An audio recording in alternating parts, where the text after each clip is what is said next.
Welcome to this month's roundup of news and polls from Ipsos MORI. In the news this month, as every month, Donald Trump. And after his visit to Britain, we looked at how favourable people here are to him. And good news, 19% of us say that we like Donald Trump. The problem is that 7 out of 10 of us don't. And half of us think that he's actually making the special relationship weaker.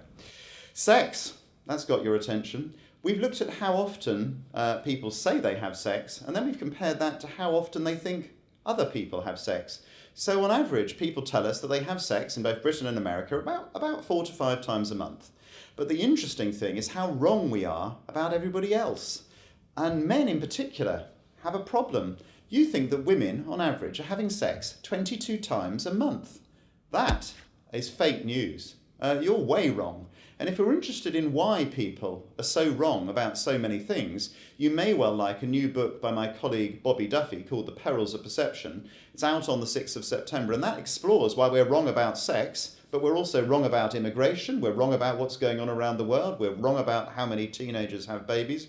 We're just wrong. And not that being wrong in itself doesn't matter, but it's why we're wrong that's really, really interesting and well worth a read.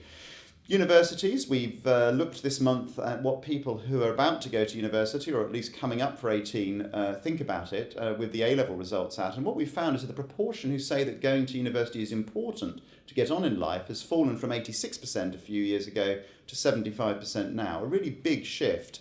And I think that shows that with the costs rising, university isn't necessarily always the right thing for everybody.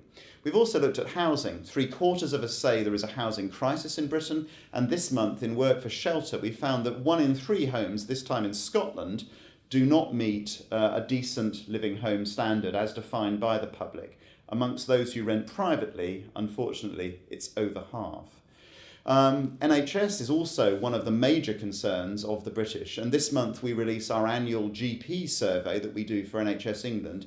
Go and have a look at it online. You can type in your GP surgery for any GP surgery in England and then find out how happy people are with it on terms of things like access compared to other ones in the neighbourhood. It's a really good tool to see how your doctors compare.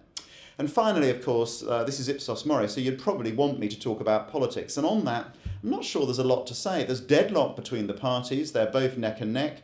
Jeremy Corbyn's ratings have been drifting down since the general election, but so too have Theresa May's. She's now only a few percentage points ahead of him in terms of who would make the best Prime Minister. And similarly on Brexit, I'm afraid, public opinion really isn't moving as much as many people on both sides would like it to. A small shift to Remain, but we can't see a majority of people saying that they want a second referendum. And that, I think, means that we are still leaving next March without any more voting. But who knows? That's all for now. Do have a look at our website, ipsosmori.com. All of these results and much, much more is there. See you next month.